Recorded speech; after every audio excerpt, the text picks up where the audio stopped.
northern stars to the southern shores,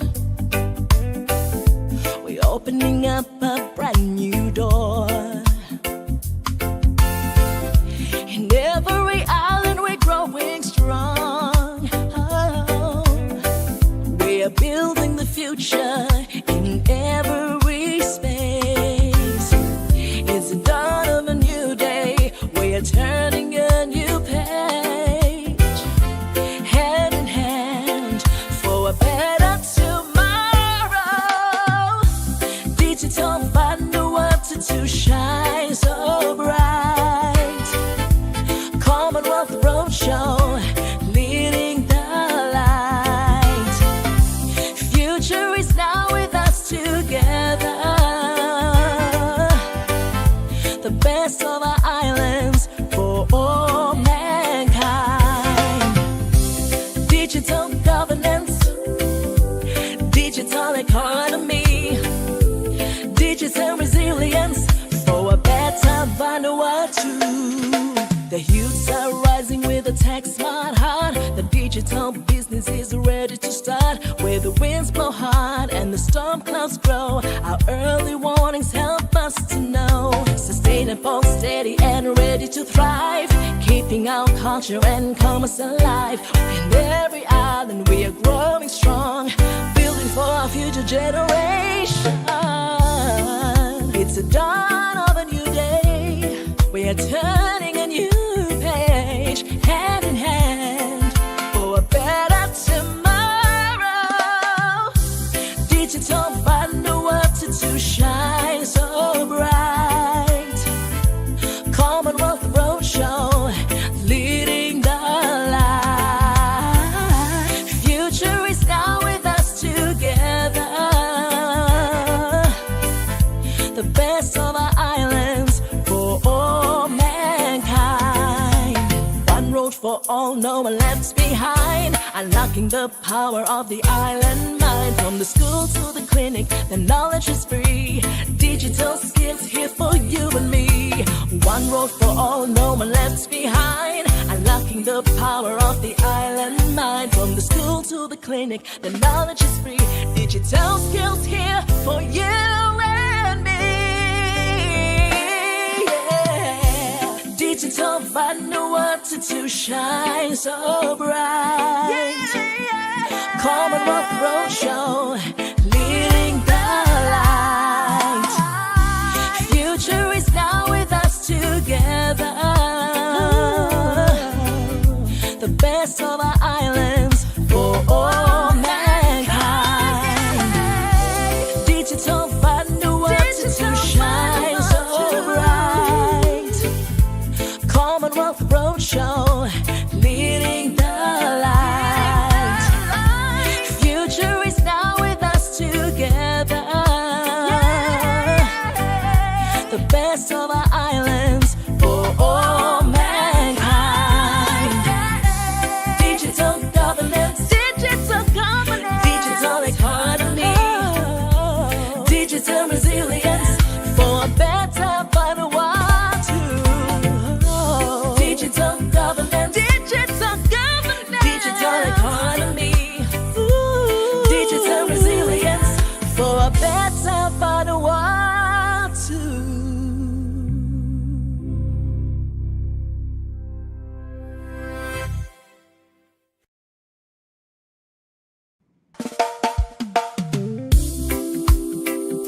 Whoa, yeah.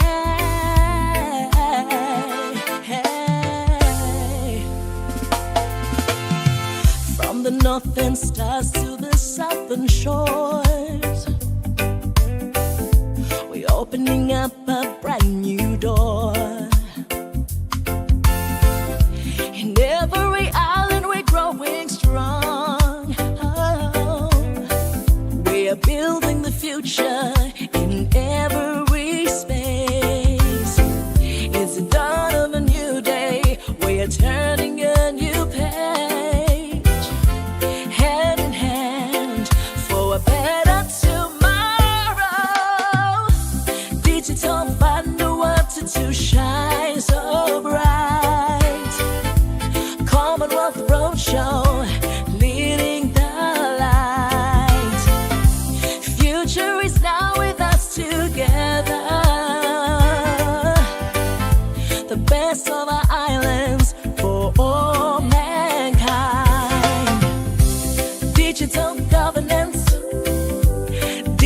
economy, digital resilience for a better Vanuatu. The youths are rising with a tech smart heart. The digital business is ready to start. Where the winds blow hard and the storm clouds grow, our early warnings help us to know. Sustainable, steady and ready to thrive, keeping our culture and commerce alive. In every island we are growing strong, building for our future generation. It's the dawn of a new day. We are turning a new page, hand in hand, for a better tomorrow. Digital Vanuatu to shine so bright. Commonwealth Roadshow, leading the light. Future is now with us together. The best of our islands for all mankind. One road for all, no one left behind. Unlocking the power of the island mind. From the school to the clinic, the knowledge is free. Digital skills here for you and me. One road for all, no one left behind. Unlocking the power of the island mind. From the school to the clinic, the knowledge is free. Digital skills here for you and me. Yeah. Digital Vanuatu to shine so bright. Commonwealth Roadshow, leading the light. Future is now with us together. The best of our islands for all mankind. Digital.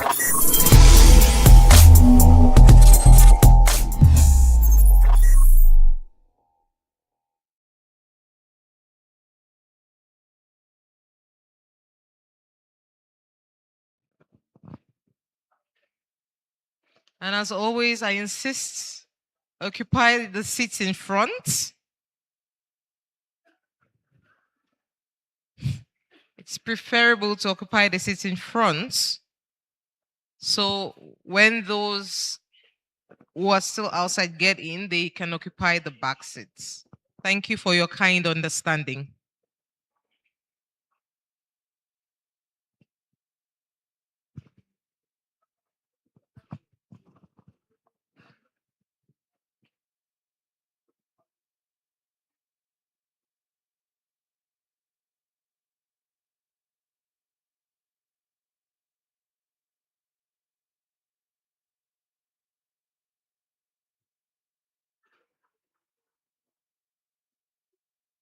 Vanuatu to shine so bright. Commonwealth Roadshow, leading the light. So we're now moving to our final session of the day, session 4. Our panel discussion is focused on ICT for health. And this session brings together a range of stakeholders to explore how digital technologies can strengthen healthcare delivery, enhance emergency response, and support community health initiatives. Ladies and gentlemen, it is my pleasure to introduce our facilitator, Mr. Richard Wall. He is the Chief Technology Officer of the Caribbean Agency for Justice Solutions, and a leading figure in digital transformation, driving innovative solutions to enhance efficiency, transparency, and access across the Caribbean. He's also a strong advocate for the responsible use of technology and artificial intelligence in public systems. Please join me to warmly welcome Mr. Richard Wall. Put your hands together as he makes his way through to the stage.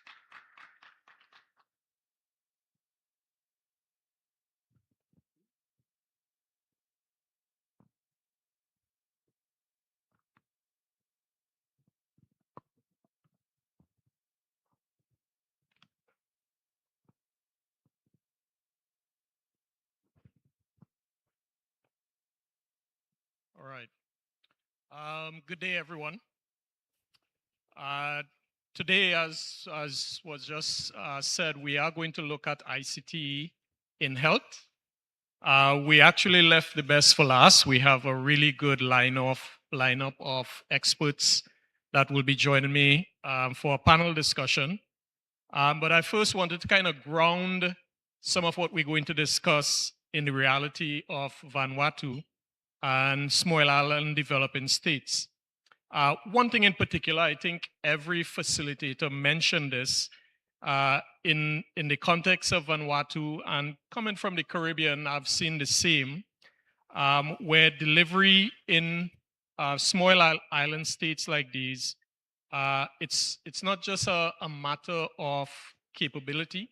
I think in the years we've seen an increase in capability, growth in technology, but what we've been seeing is the need for innovation and creativity around our separation and the island states that we have to somewhat navigate the complexity of delivery of solutions in environments like this.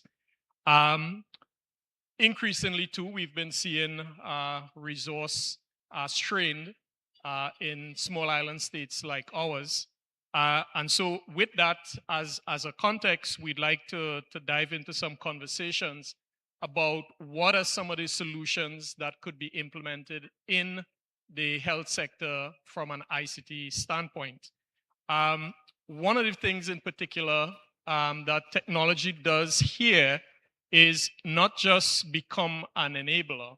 I think technology is a bridge in closing some of those gaps that we see in the region. More importantly, we are speaking about outcomes as very important improvements in connectivity, every enhancement in data quality, and every gain in system integration translates into something tangible. So it means that every effort that we make, every small step that we take in the healthcare sector, it is going to have a significant impact.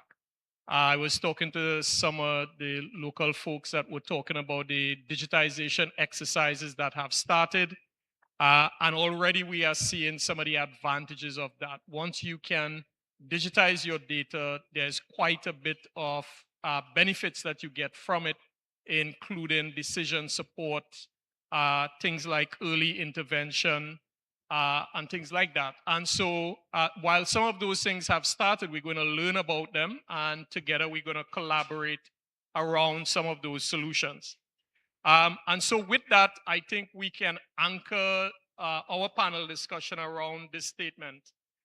Digital technology, when strategically and thoughtfully implemented, directly improves the timeline, the quality, and the reach of healthcare. And in doing so, it improves and saves lives. I think that's what we're discussing. When we say ICT in health, we often give the technology the spotlight. They become the thing that we celebrate. But in this panel discussion, we want to shift that a little bit. Yes, there is technology. We're gonna look at some of the innovation that have been taking place.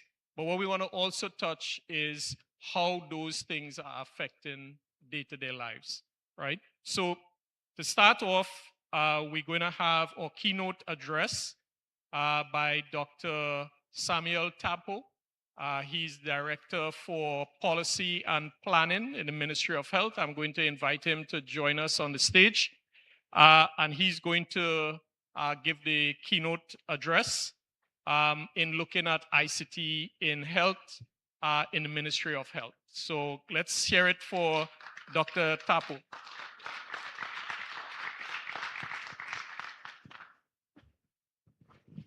Thank you, Richard.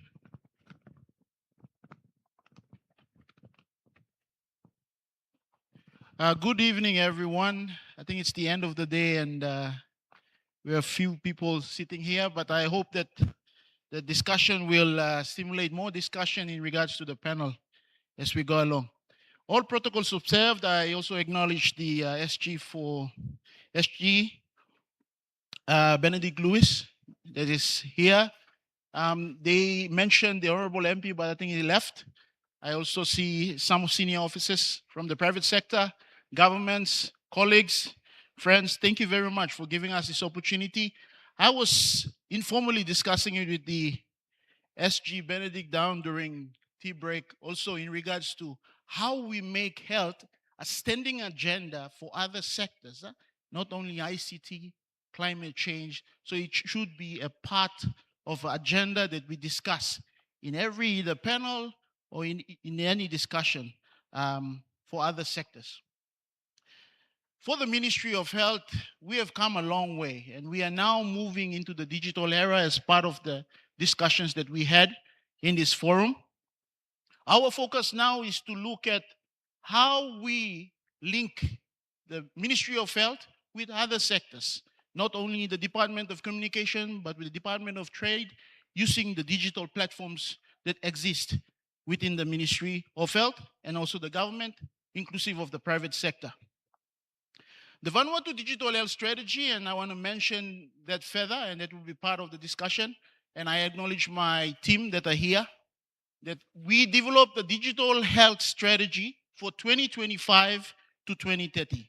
And this digital health strategy provides a clear roadmap for the ministry and for the government and for Vanuatu for how we can work together to achieve this transformative and support the government's vision under the National Sustainable Development Plan.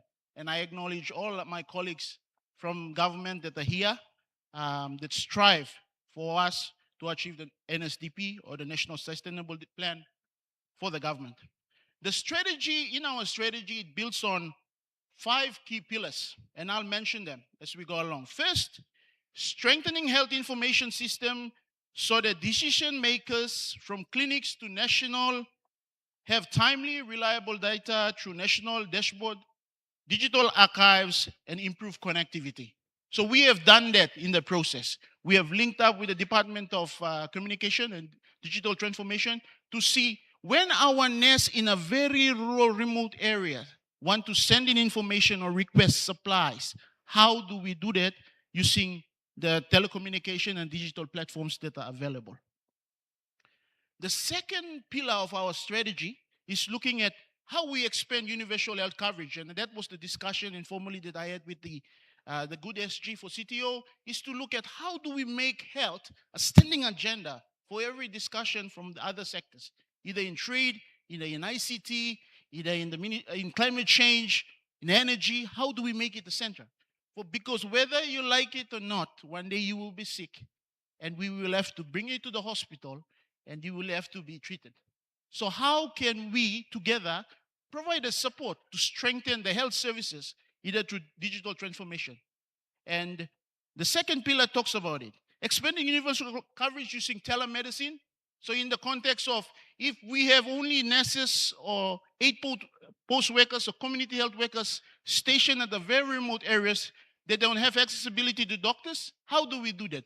We create a platform of telemedicine where a doctor stays at the national hospital, uses his phone or a tablet, and talks to the nurse. This is how you do a minor surgery, and the nurses delivers. Or we are also trialing out for our cancer patients. Nurses, even community healthcare workers, do not have certain level of licensing to give chemotherapy.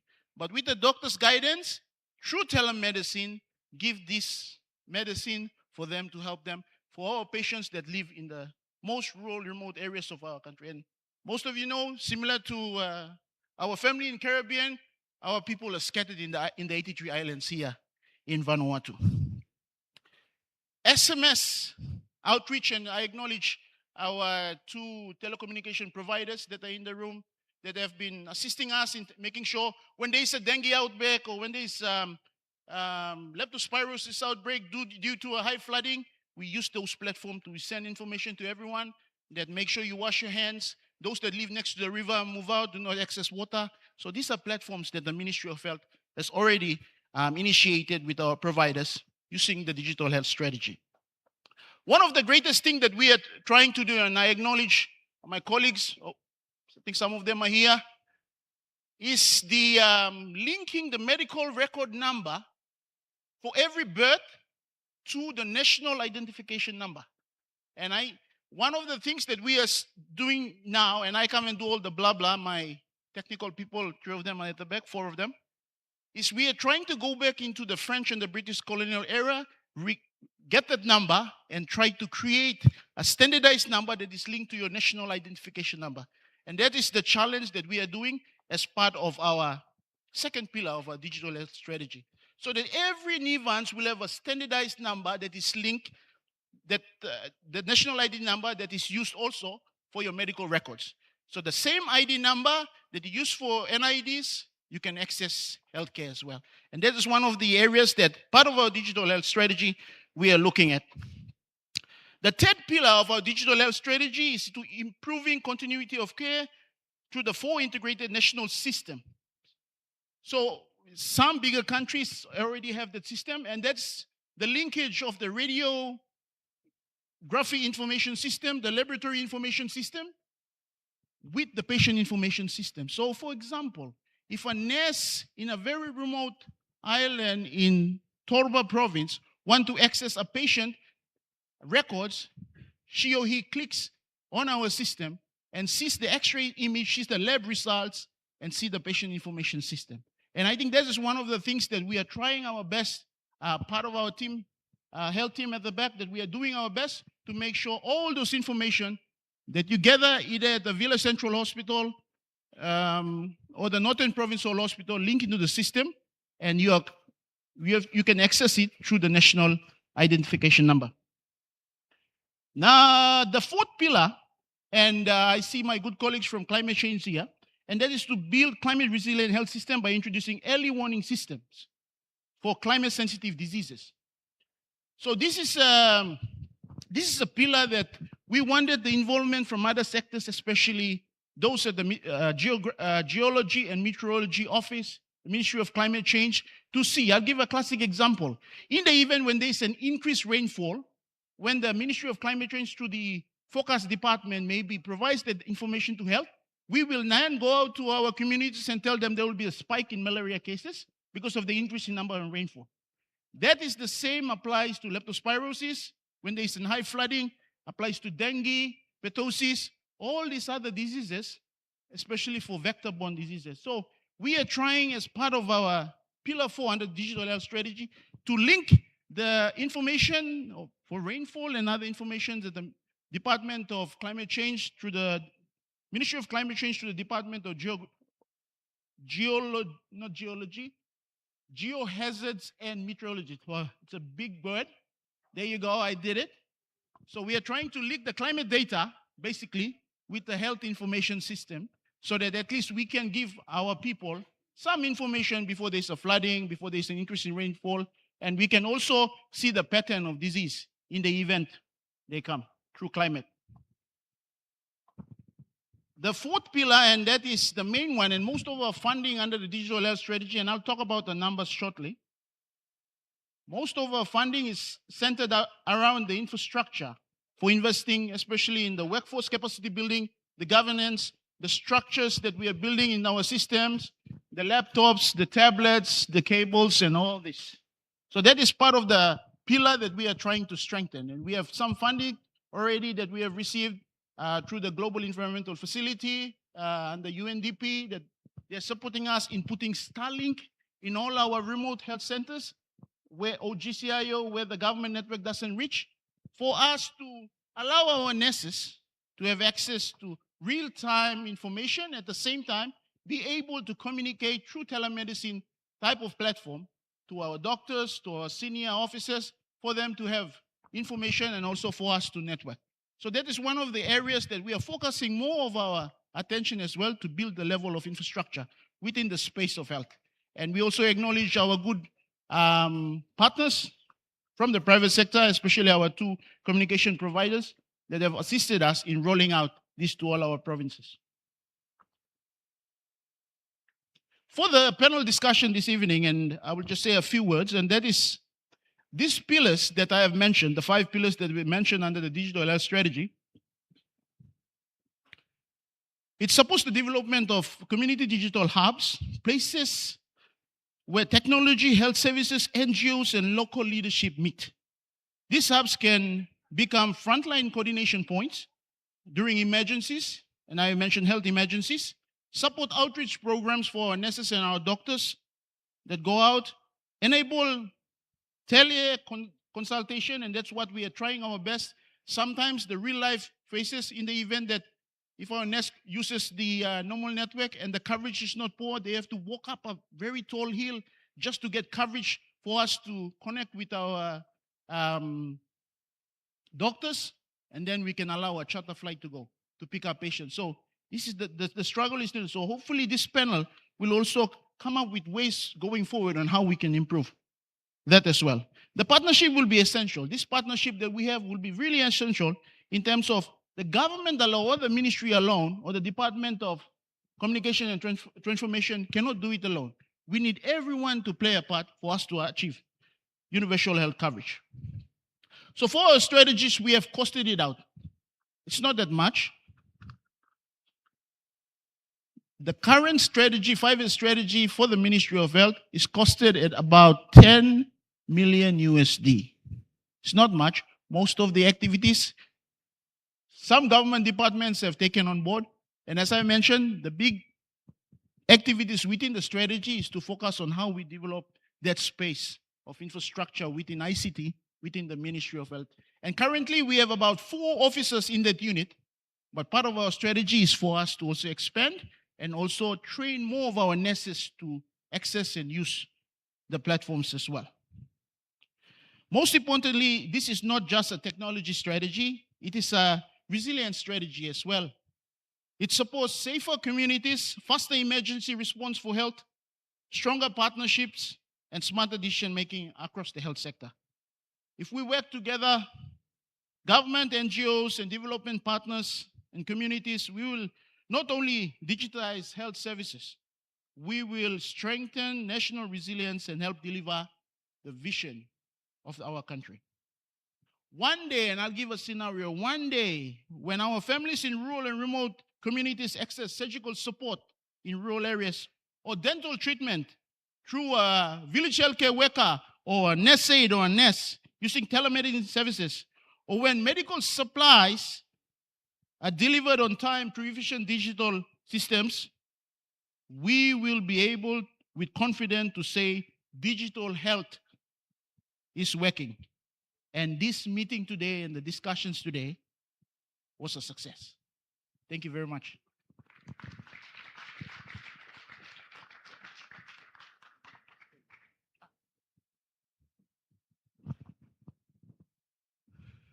All right. Thank you, Dr. Tapo, for that very comprehensive presentation. Up next, we have a virtual presentation. This is from Dr. Apollinaire Etundai. He's a senior lecturer in megatronics and research in rehabilitation robotics out of the University of West England. So he's also going to do a presentation now. Let's have that queued up.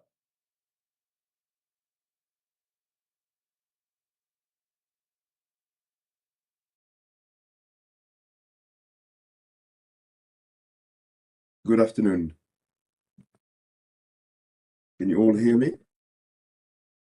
Yes. Yes, I can hear you very loud and clear. Thank you very much.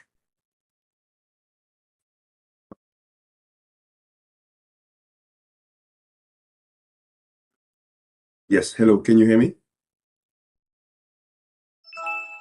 Ah.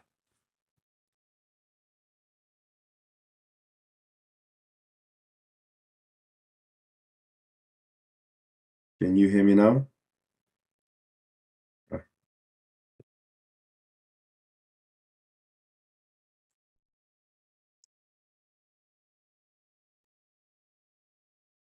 Hello, hello, can you hear me now?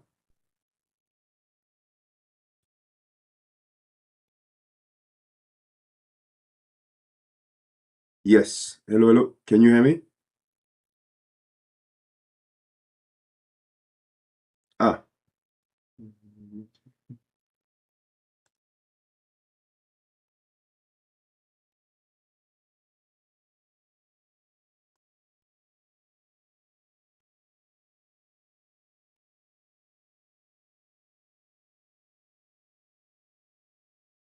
Hello, hello.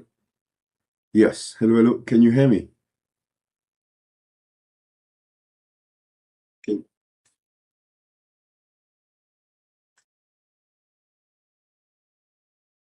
Okay. Yes.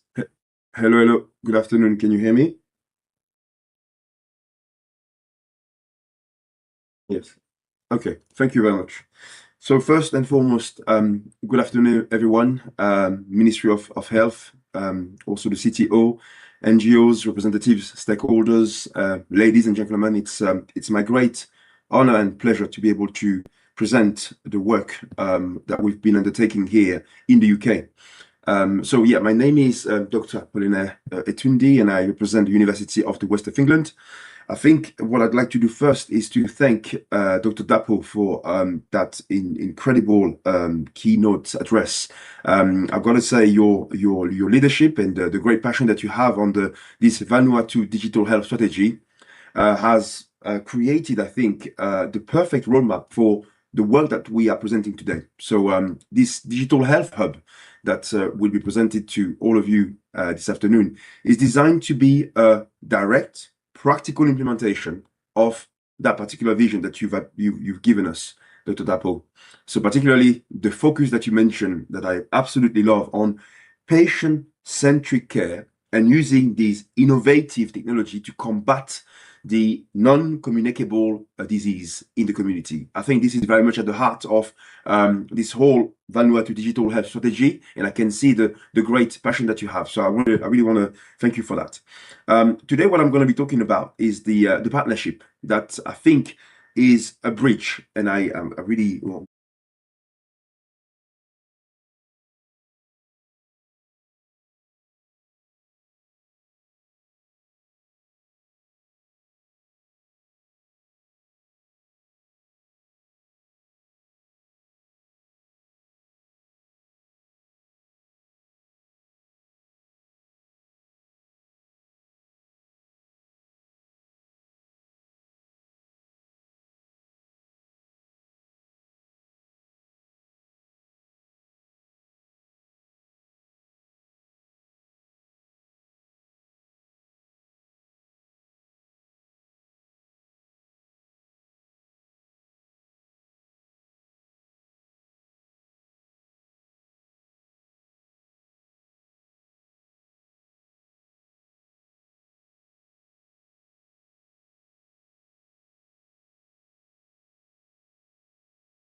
Thank you, Dr. Apollinaire.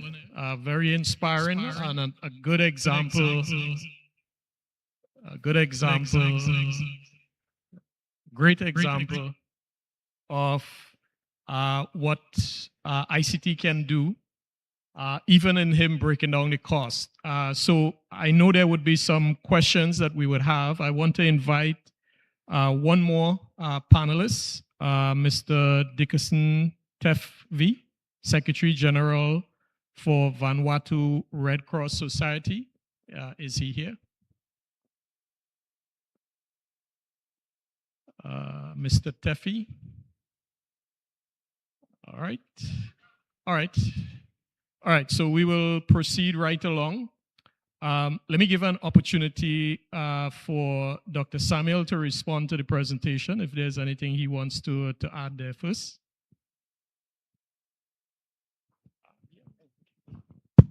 Thank you very much, and thank you for the great presentation as well from our colleagues. So for the Ministry of Health and the Digital Health Strategy, our system, we are trying to lay down the foundation of the system itself as well. Apart from that, there are components within the health system that we have to strengthen. They're core building blocks of the health system that we have strengthened. Apart from focusing also on the technology, there are things like capacity building for our nurses and our doctors. Currently, the level of speciality within the medical field, we also have to train. It takes about 10 to 20 years for us to train a specialist. So, for example, we are moving a doctor to go and train for a specialist in the field of oncology. We are moving a doctor as well to go and train in the field of cardiovascular surgery. So these are areas that we, as a country and through the Ministry of Health, we are trying to build the capacity. The other area as well, we are encouraging more of our students also to pursue the courses for medical degree to become doctors and also nurses. Also taking into consideration most of our population live in the rural area, training doctors and nurses to be specialized to also go out to the rural areas. So that's for workforce. The other component that we are looking at, and since our country is prone to natural disaster, is focusing on health infrastructure. And that is one of the main components, and a piece of that $10 million that I mentioned in the strategy captures some of it. Some of it, the other partners, we are looking at providing to other partners to also capture. Every year we have cyclone season. And when there's a cyclone season, most of our staff are already aware that one of our infrastructure, if the cyclone comes through that area, will get damaged. And then we have to go out, ask again for partners to see how they can support us. Majority of our budget, 70% of our budget allocated to us through government, 70% goes to payroll for all the health workers. Only 30% we try and focus also on prevention, but also on the curative arm of the Ministry of Health in terms of providing medicine for those that are sick.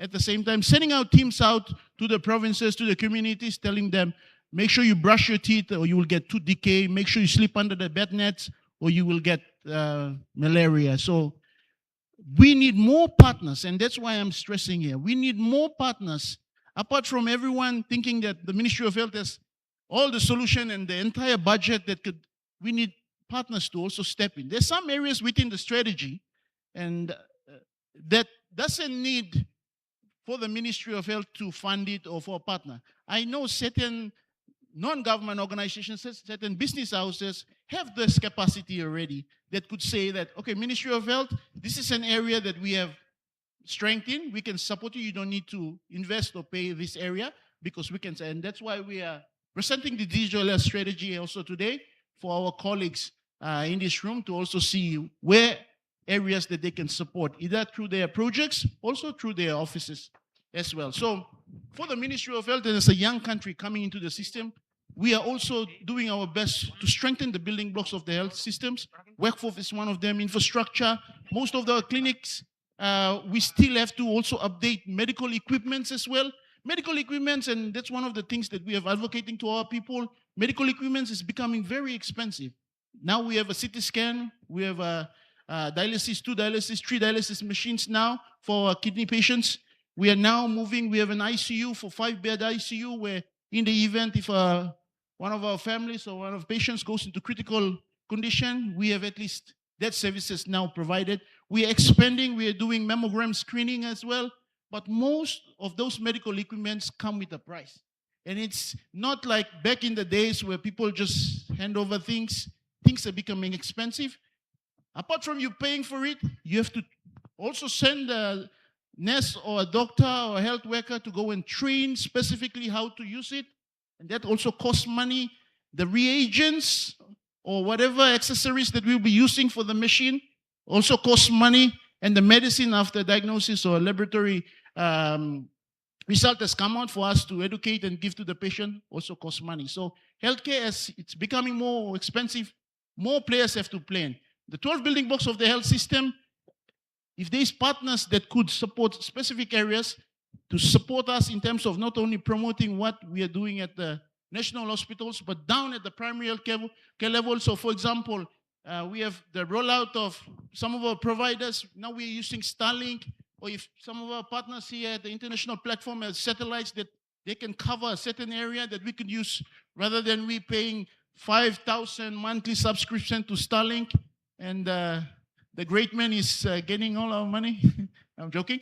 But, you know, that would also reduce some of the burden on the health system, especially the funding that we receive. It's a very tight budget. And as we go along, as more services we introduce, now we're introducing dialysis into the system. For example, last year for a kidney patient, the expenditure of the ministry just went up because more patients are now coming in. We have now shut down referral for kidney patients going overseas to get dialysis. Now they're staying in the country. The load on our budget has popped up. So I think part of my colleague presenting prosthesis, and I think he touched two of the main indicators under the SDG, and this lower limb and upper limb amputation. Amputation, for those who don't know, when you cut off either your knee or down at your foot. So that is a result, that's an indicator that we measure in regards to whether our NCD interventions are not working. And when you talk about NCD, NCD is not only about prosthesis. NCD goes back to what you drink or you put in your mouth at the first place to end up getting an amputation. And I think we have to relook at the entire scope of NCD. Yeah? So we are in the process of increasing tax on cigarette, alcohol. We are increasing tax on sugar and food beverages, but people still go and eat them. So is it more about we focusing on the end product or putting more emphasis whether tax will work or no, or whether we should put another emphasis on change of behavior about people rather than going to the stores, go to the market. But unfortunately, prices in the market are also now, you can pay 2 rice than getting a bag of kumala. So like there are other players. And this aspect of NCD is just an aspect. We're not talking about neglected tropical disease where scabies we have to also eliminate. Trachoma, we have to also look at the 20 Vatuso that we are almost at the brim of eliminating. People have to wash their hands properly because these are communicable diseases as well. So the entire scope of health system doesn't really focus only around NCD. We have to look at all the building blocks coming together, which stakeholder plays what role, so that every one of us sitting here contributes. And in the way, we will then build a system that is strong and is resilient for what we expect. And as I mentioned earlier, sorry. So as I mentioned earlier, whether we like it or not, one day you will be sick. And I have this funny story that one day there was one of my former ministers went and admitted and was sleeping in the special ward and looking up in the roof and saw the ceiling leaking. And then I went in and he looked at me because I was director that. He looked at me and said, the roof is leaking, director. And I said, when you are in the system, you have this power to increase the health budget. So I can fix your roof and put air conditioning. And then you can enjoy it. So every one of you, apart from our international guests, those of us in country that works in very high positions and has a role to play. Because one day when I visit you at the ward, or if our nurses, and if you want to complain, but how did you try and help us, for us to contribute? Because health is not only for me, And for my healthcare workers, it's for all. For us to strengthen the preventive component of it, especially for us to prevent us admitting down at the ward at the end. All right. Thank you.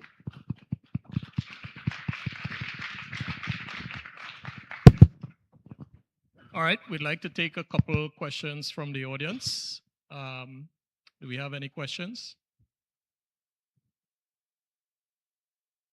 Yep. Any questions? Let me ask one in the meantime. So, Dr. Samuel, you mentioned as part of the digital health strategy that a major component is the collaboration. As a matter of fact, in one of your strategic points, you mentioned the intersection between health and climate and how those things work. Can you give us some insight into what have already been done in terms of collaboration? And since we have colleagues here from different agencies, what are you looking for from the other agencies to join you in some of the initiatives being done? Testing. Thank you. Thank you very much for the question. And firstly, I acknowledge my team here. I come and say all the blah, blah, but they do all the heavy lifting. I see Lauro, Chris, Deva is here, Rachel. Thank you very much for making me look good. So I think it comes back to the 5 pillars of our digital health strategy. And we have started 2025 on a high already. We have managed to secure some funding through the Global Environmental Facility. Jeff, is that right? Yeah, Jeff. Yeah, so we have secured some funding. They're getting us 50 Starlinks. We acknowledge our colleagues from Vodafone. We are going around to those remote areas within our country that don't have access to either the 2 major networks or don't have access to the government link, and we are establishing Starlink. The Starlink establishes, provides telemedicine, assist us in improving referral as well for our patients that need those that the nurses cannot manage down to our major hospitals. It also improves M-Supply. Those of you who don't know M-Supply, whenever a nurse uses a Panadol or uses amoxicillin, they click in the system and then it reminds us here at National that the stock up at a particular dispensary or health center is going down, and then we restock. So that has improved the supply of medicine as well. There are a few areas that we are still polishing, and I acknowledge good colleagues from the Department of Communication that are here. The good director just walked out. But they have assisted us establish M-Supply in most of our health facilities. That's one of the areas. The other area in terms of linking the national ID with our patient information system. And as I said earlier in my presentation, I think the biggest challenge for us is going back to the records from all our people in terms of the British and the French and just cleaning it up and to see how that number ties in with our national identification number. So that I think the government's focus as well is to have one number for everything. You turn up to elections, you use a different number. You go to the hospital, there's a different number. And yes, for us to have a standalone number. So that is also in the process as well. There are a few of our infrastructure for the digital health strategy, especially in supporting the health information system, in expanding our network, and that's basically getting laptops and tablets for our health information officers to make sure we record data. That's one of the areas that we have already pushed starting last year. But there are other bigger areas that we are still vouching. And part of my job is also going around selling the digital health strategy. If funders cannot pay a big amount, maybe a subsection of it, there are certain things, and the good director of communication is here. There's certain section of it, his department is also looking at supporting in terms of they have their strength. We're also vouching out to other partners as well. If you look through our digital health strategy, if there's certain areas that you can support, please, you come forward so that we can also liaise with you for you to provide that assistance going forward. Our good colleague from Western England mentioned the NCD project. The NCD project is focused, the 10 million from the NCD project and the ADB is focused on health infrastructure. So we are replicating the freshwater NCD clinic. We are doing one in Santo because majority of our patients have not started to move down here. So we're now establishing under the project, there will be an NCD center up in Northern Provincial Hospital. So Torba, Malampa, Panama, we will move all our patients there to Northern Provincial Hospital where there will be an NCD clinic so we can manage. And within the NCD clinic, we are providing eye treatment for those who have eye issues in relation to NCD. We are also providing mental health care support. We are also guiding patients on doing nutrition and other care as well. So big bulk of that funding that ADB is giving under the project that our colleague has mentioned is going to infrastructure. We are also setting up sub-centers with that allocation in the provinces as well. So Malampa, Panama, and also Torba, just to control the number of, and he mentioned it correctly in regards to most of our cases coming through are NCD related. And if I get a bathroom scale and I get a stethoscope and I do a BMI of everyone, majority of us might have some predisposing factors and weights and things in relation to NCD. So we are trying to put more focus on that and starting to change the narrative about NCD. NCD is preventable. Just as it's something that people expect that the healthcare worker should be on the line providing dialysis and treatment and amputation. Amputation and prosthesis should not be the end result. We have to start changing our behavior so that you don't do prosthesis at the end. Yeah? So that is the focus of this NCD project. We are trying to promote more prevention, do not eat this. The challenge for us as well is in terms of the vegetables and the nutrients that we provide for our people as well. And we are a country that is prone to natural disasters, whether we like it or not. During disasters, when all our vegetables go down, we start exporting and importing rice again and sending out to our people. And that's one of the areas that we have to find a balance. And as I mentioned, the health sector, in terms of not only NCD, has to bring in the other sectors. The Department of Agriculture, in terms of how can we produce more as well. We have to bring other sectors in terms of the Sporting Commission, maybe, to encourage more. And I was just joking with you. I went, Caribbean produce some of the best printers in the world, by the way.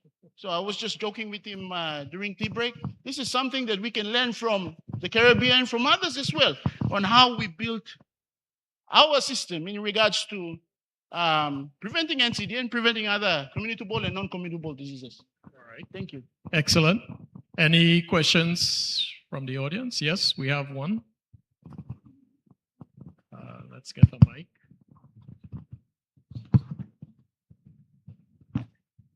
I know this question would not be for me, so.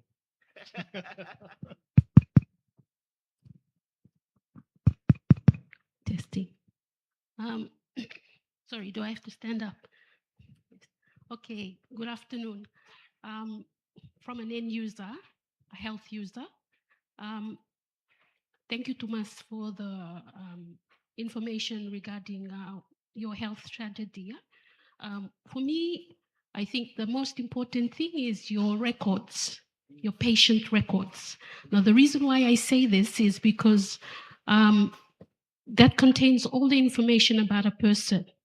A month ago, I had to take my mom 3 times to the hospital, to the emergency. And each time we were asked the same questions because we were seen by different people. And so, please, if anything, I'd like to know how soon or when is your plan to have our record system? Thank you very much. I have a team at the back, and maybe they can shoulder some of the questions. But it's an area not only for you, I think for our clinicians as well. We wanted to really improve that, and that is in regards to part of our strategy going forward is to not only make sure that we capture all the records for our patients that come into the emergency, all the wards, all the clinics, but also link in laboratory informations, that they go to the lab and do their bloods, do the X-ray, CT scan into one system as well. So that is one of the areas that we are doing our best to address. The challenge that we have been facing trying to improve that system is in regards to the numbers. As I mentioned earlier, when we record patients, we give them a number, but when they turn up, we go back to the system. Maybe that number we have, so part of the team at the back, we are doing our best now is to try and verify the numbers, get the numbers, give someone a number that is based on what the national NID is giving them, so that at least we have a standalone number. I will allow my team that are doing that, Chris, Laro, make me look good. And yeah, if the team wants to contribute to it, we could get the mic to one of the team members.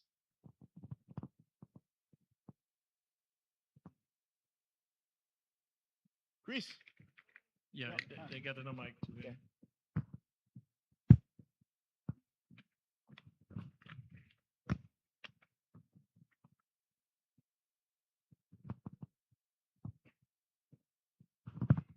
Hi, good afternoon. Laura Vivas, I'm with World Health Organization, supporting the Ministry of Health. You have an excellent question, and the Director Posikai mentioned that we are now going to be using a national ID as a way to be able to track a patient's continuity of care, so that eventually the patient, the number that they give you at the hospital, that's going to go away, because the problem is that majority of the patients have multiple numbers and they cannot link the patient encounter done at the hospital to the patient record. So with the national ID, if you are a patient at Villa National Hospital and you happen to get sick in the Northern Provincial Hospital, they should be able to pull up all your patient record through that national ID number. And eventually your lab and your blood tests, and your radiology, that should all be connected. Now, that agreement was only signed last December. So we're now in the process of looking at adopting the national ID in all our systems. And we are doing that now. As a matter of fact, we're now in the middle of implementing a national electronic immunization registry, which would record everyone's vaccination records, because I think during COVID, we've learned how important it is for everyone to have a copy of their vaccination records. That would be one of the first systems that we will be utilizing the national ID as the hospital as a unique health identification number. So it will take some time before we can actually start using the national ID for all patient-related health records. But we are doing it opportunistically, like through the use of the National Electronic Immunization Register. We're even basically using the national ID now to track people living with disabilities. So we're doing that now. We're now also going to be tracking everyone's radiology and images and CT scan using a national ID. But eventually, everything will come under the national ID. That is basically very clear in the vision in the digital health strategy. Hope that answers your question. Okay, thank you. All right, great. Thank you. If Dr. Apollinaire is still on, I'd like to ask a question. Is he still on? Yes? Yes. Dr. Apollinaire, just wanted to give you an opportunity to tell us if there are any barriers to the implementation of the program. You were very comprehensive in giving us the financial breakdown for the solution, but just interested in if you have seen any barriers and what those are, so that we can be aware. Yeah, thank you. Thank you for the question. Well, the barriers that I would say are mainly because we are in communication, myself and the CTO, on how I could then bring that solution with my team to Vanuatu is very much on the logistic to send over the material, the equipment, and also for our time in Vanuatu to be able to provide the solutions and to train the local health professionals. So the only barrier that I can see really is in terms of the funding. So identifying the best way to resource all of this. But in terms of expertise and in terms of the team, both of them are ready So we are ready to come. We are ready to provide those solutions and to train, to enable people to be able to do those and to come up with their own solutions, their very own way. But ultimately, yes, the whole program is ready to start. So it's a matter of setting up the date really, and then coming over and sharing with the population and the communities how to do it where they are. So as I said, I think in my presentation, the idea has always been to work with the people that know the community, and because for us that it's not about a solution fits all. It's about identifying exactly the needs of the people, then coming up with a solution that is satisfactory, has been approved, and has been also trial and tested and confirmed by the local communities that then can say, yes, it's helping us. Yes, it's providing us with what we need. And then training the people so that they can repeat it and become absolutely independent. So, we really see Vanuatu as the pilot project, the pilot solution, but that will then be implemented elsewhere. So, from where I stand, the only barrier is providing us with the funds for us to come and start the project. So, yeah. Hope that answered the question.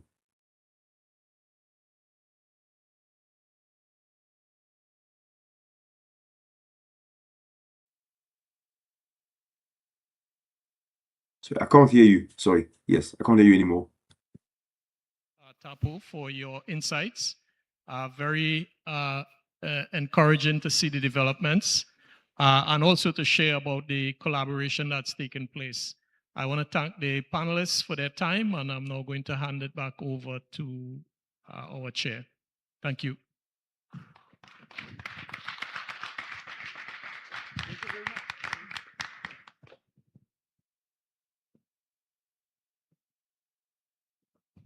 Thank you so much. What a brilliant way to end today's session.